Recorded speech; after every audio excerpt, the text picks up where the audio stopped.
By way of quick introduction, I've spent the bulk of my career in between management consulting and Nielsen. And my first foray at Nielsen was back in the early 2000s, actually prior to Nielsen acquiring this company, which was a small Bay Area startup called Telefia. And when I was at Telefia, I helped to develop the first ever industry mobile media measurement product, which at the time, we're talking about mid-2000, 2004. Any guesses on what our premium smartphone for testing was at that time? Just call it out if you have any ideas. BlackBerry was our backup. The actual premier smartphone at the time was a Palm. It was a Palm Pilot and other versions of Palm, now since defunct. Anyway, not to date myself, but I come from kind of the mobile pedigree into digital, now into connected TV being one of my strategic focuses. I went off to business school, went back into consulting, went back to Nielsen, spent the last 9 years, and still now at Nielsen, 5 of them working with advertisers and agencies, the last 4 focused on media company clients and special initiatives such as CTV. Let's see. We have a mantra at Nielsen, and it's we're about the consumer first. It's all about the consumer. We measure what they watch, what they buy, and there are a few different reasons for this. One is obvious. We sell largely consumer-based information and products and software. The second one is experience will show that having a consumer-first mentality, really honing in on that audience as your starting point, is really a best practice if you're looking to plan an ad campaign, develop original media content, or otherwise inform a consumer-facing business. And the third reason, which I think is most relevant to this talk here, is that what we found is the consumer really is the bellwether for much of what follows. Many industry trends, advertising included, where the consumer goes, other things like advertising follow. This is an actual chart from a presentation I gave about 5 years ago, and I stood up at a podium much like this one and presented this. And as you can see in 2012, what this chart is saying is that in 2012, out of all media time spent, 12% was on mobile phones. And of all media spend in the United States, only 2% was on mobile phones. So I presented this slide in order to make the point and suggest that perhaps mobile ad spend should be a little bit higher than it was at the time. But at the same time, I went off the podium and then moderated a panel conversation in 2012 entitled The Operational Challenges of a Mobile-First Future, where we talked about things like publisher fragmentation, operating system fragmentation, and my personal favorite, that targeting people on mobile was much harder than PC, because after all, this was pre-IDFA and pre-Google Ad ID. So at the time, it was harder to target people on mobile devices. Well, we all know what happened in the 5 years since. Mobile phones got a lot better. The mobile ad business of Google and Facebook really took off. A lot of those operational challenges had since been overcome. And as of last year, mobile ad spend was over $50 billion. So 28% of total in the US, and roughly on par with the 28% of total time spent on mobile devices. So this, being an old mobile guy and now talking about connected TV, gives me a little bit of deja vu. And so that's really going to be the focus of the talk today. So we're going to first hit on some new insights that we at Nielsen have created using Nielsen information about the connected TV consumer. Then we're going to shift gears briefly and talk about cross-platforms, so CTV in the context of other platforms, and then wrap up touching on Nielsen measurement of cross-platform and CTV. So that's the plan. Before we launch into the consumer insights, I do want to do a quick level set and just define what it is we're talking about today. There's lots of confusing jargon in this space, tons of acronyms. So what is connected TV? So this is how we at Nielsen define it. And I realize I don't want to be controversial. There are a few other definitions, but this is how we define it, and I would say the bulk of the industry as well. A connected TV is really two things. It's a device and it's a service. On the device, what is it? It is a TV connected to the internet.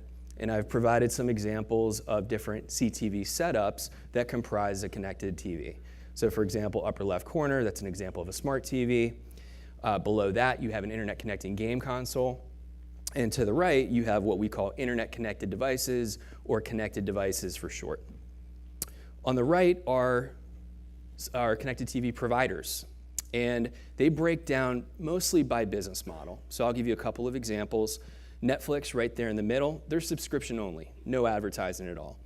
Many of these guys are known as video on demand players or VOD players. And if you want to get into tons of acronyms, you can call them business model followed by VOD. So Netflix, SVOD. Upper left-hand corner, Crackle, they're 100% ad supported, no subscription. So ad for advertising, AVOD. To its right, Vudu, transactional VOD. Slang below that, known as live VOD or a virtual MVPD.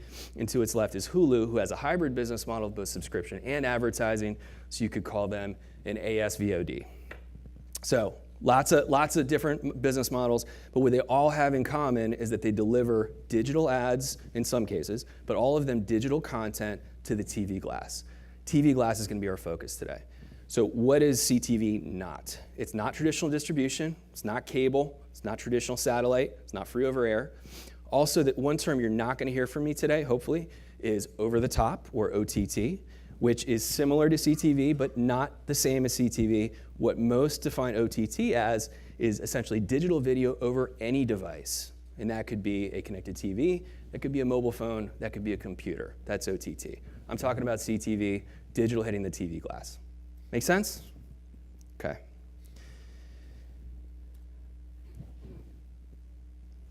Recall a few slides ago, I provided that total number of hours that Americans spent on mobile devices. When you think about that total number, you can actually calculate that with some pretty simple math, and that's what we're showing here. It's really 3 metrics that provide what we feel to be a pretty helpful framework to understand consumer media behavior across any device. Ownership is the first piece. Not to be obvious, but you got to own a device in order to use it. Then once you own the device, you use it, and that's the second piece. Usage, what we call reach. We typically measure it in terms of monthly unique reach.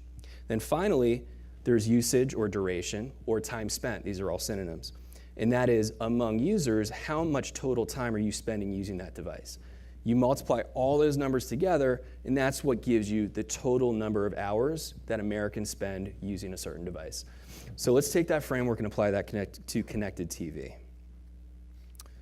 Ownership. This is connected TV ownership. Anyone owns, any American person age 2+ who owns any connected device, the amounts to 224 million Americans. That's 74% of the total TV population. So pretty big number. Actually exceeds the total penetration for tablets already, and is approaching total penetration of paid linear TV, and is approaching actually smartphone penetration. So when people say, oh, CTV is just getting off the ground in ownership, not true. CTV, people own the devices for sure. And that's still growing. Grew at 99% year over year over last year. So let's break that down in terms of the most common device types that we just walked through in a couple slides ago. So this is, again, ownership, percent of persons who own each one of these most common CTV device types. And you can see they all hover right around 40%. And they don't add all together because people can own more than one. They all add up in a deduped way to 74%. If you break that down even further, here's what you get by actual device manufacturer. And you can see the leaders: Samsung for smart TV, Xbox for internet-connected gaming device, Amazon Fire for connected devices. One call out on Amazon Fire, that number has actually doubled in the past year. That was 7% a year ago. It's now 14%. Highest growth rate of any one of these devices here. And not called out on the chart, but if you were curious as to growth rates of the device categories, any smart TV year over year grew at 26%, connected device 22%, and that compares to internet-connected gaming consoles at only 3% growth rate. So overall, that's 19% year over year growth rate for any CTV, mostly driven by smart TVs and connected devices. This is usage, so percent of individuals in the month of January 2018 using it. 85% of owners use it monthly. So people have it and they generally use it. Amounts to 191 million Americans. That too is growing at about 10%. If you take usage and compare that to ownership, pretty much follows the same pattern. You can see the dark bars largely align with the light bars. Ownership on the top, usage on the bottom. Couple things to call out. First, gaming, highest ownership, but not the highest reach, 31%. Highest reach goes to any smart TV, that's 35%, that's higher, dark green bar. And you compare that to its right, any internet connected device, you see quite a big difference in reach, but similar ownership. So some interesting patterns starting to emerge. Smart TV, not the highest ownership, but highest reach. And if you move to the last metric, again, this is time spent among users, different than what we just looked at. It's a different pattern altogether. You'll see the internet-connected devices, which were more over to the right in the slide prior, and now over to the left. Highest bar is Roku. So average of 40 hours in a month for the average Roku owner that person is using that device. Lots of connected devices over the left-hand side of this chart. So again, another layer to the interesting pattern. ICDs, not the highest reach, not the highest ownership, but if you own a connected device, by and large, on average, you're using it for longer periods of time. And you see smart TV, on the other hand, all the way over to the right in green. Highest reach, but not the highest usage among owners. So you take all three of those together, ownership, reach, usage among users, and this is what you get. This is basically the raw data from that mobile slide earlier. Mobile slide was in percentage, this is whole numbers. What this says is among all Americans in the month of January, people spent collectively almost 8 billion hours using connected TV devices. That's the 7994 all the way to the left. And with all that talk of reach and usage, you'll see that the major CTV device categories, it all washes out, and they're all pretty similar, just shy of 3 billion hours per major CTV device type. It's also important, though, to put this in a broader context, because we are here, after all, to talk about cross-platform. So when I think about cross-platform, I now think of TV as having more than one platform. You have connected TV, and you have linear TV. Well, here's what happens when you add linear TV. This is the linear TV equivalent to that same calculation. Nearly 40 billion total hours for Americans collectively on linear TV. And when you dig into the numbers, as you saw earlier, already pretty high reach for CTV, already pretty high ownership. It's really that average user time spent that's the main driver in this difference. So if you do the math and you take that 42 hours per month and turn that into a daily figure, that gets you to 1.5 hours per day on average among users of CTV devices. Any guesses in the audience of what that same number is for linear TV? So average time spent on linear TV among all Americans in a day? It's 4.5 hours. So yeah, you know, in the age of digital, still 4.5 hours of linear time spent per day on average for the average American. So compared to 1.5 for CTV. We'll get into more of that in the panel conversation.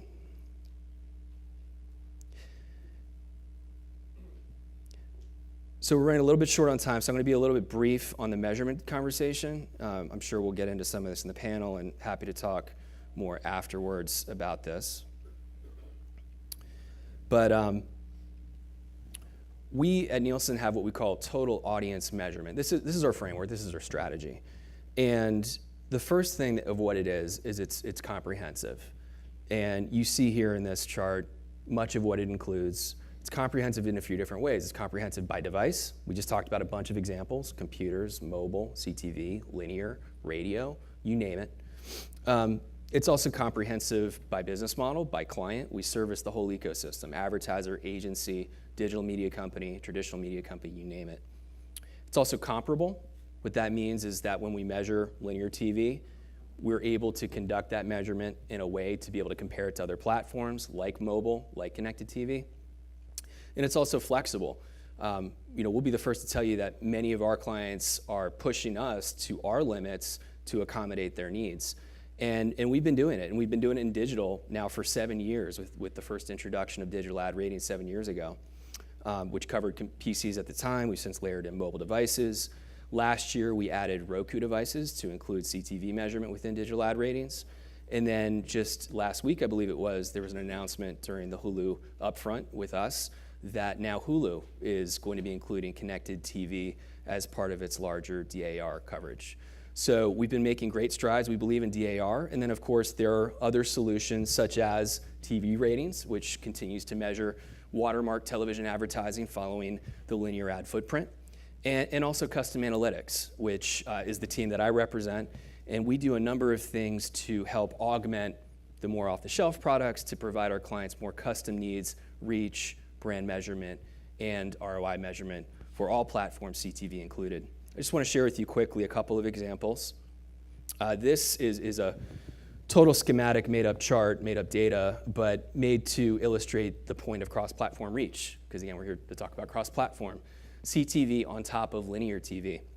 So what this data says is that this hypothetical campaign reached 59% of all persons 18 plus. And you can see TV, linear TV in blue, connected TV in purple, the overlap there at 8%. And I'll point you to the 6% on the right, because that's the figure that I would say out of anything we do in cross-platform reach measurement is the one that we get requested and asked about more by the biggest advertisers in the world. They're asking, is mobile, is computer, is connected TV delivering that 6%, which is again is a made up number? Is it delivering incremental reach? And through Nielsen measurement and analytics, we can now definitively say at times, yes. So that's, we're really excited about that development, and I know we're sitting on stage with the trade desk in Union just a little bit. They're some of our collaborators and real pioneers in the digital media space for enabling this type of measurement and analytics. Another example, not campaign-based, but more audience-based. All this is saying is that through analytics, we can also measure audiences independent of campaigns. This is actual Nielsen data for all households showing how CTV device users, those households have higher household income on average than the average American television household. And that's just to make the broader point that for media companies, we help those media companies measure and make claims and provide evidence of who their audiences are. And from an advertiser perspective, can help them reach the right audiences. Let me close with one final point. And this chart may look familiar. It looks similar to the mobile one. And I was thinking before I put this chart together, it'd be kind of cool to do the same thing that we did with mobile 5 years ago with CTV. So the left-hand side of the chart is actual Nielsen data. That's an actual number. The ad spend piece, to be honest, not sure I've seen a great research on ad spend estimates of either today or forecasted for CTV specifically. And Nielsen doesn't do that. But what I will say is hypothetically, we can make some projections. And if you think about that, Hulu, arguably the largest next to YouTube maybe, largest ad-supported CTV provider in the world, reported total global revenue, I think it was of $1 billion in 2017. I think it's a safe assumption to say that like mobile 5 years ago, CTV ad spend is currently, in all likelihood, under-indexing time spent. But what would happen if it did meet 6% of total time spent and also 6% of total ad spend? That would equate to $12 billion. So I think the million-dollar, if not multi-billion-dollar question for all of us, especially those in the room that are trying to drive things like OTT and CTV advertising, is will it get there? And if so, what will it take to get there? And I don't have the answer to that question. Maybe we'll talk about it on the panel. But if I had to make a guess, I think it will largely track a pattern of mobile. The writing's on the wall from a consumer perspective. And I think it's just a question of will the ad dollars follow? And if so, to what degree? So that's it for my prepared remarks today. Thank you very much for your attention.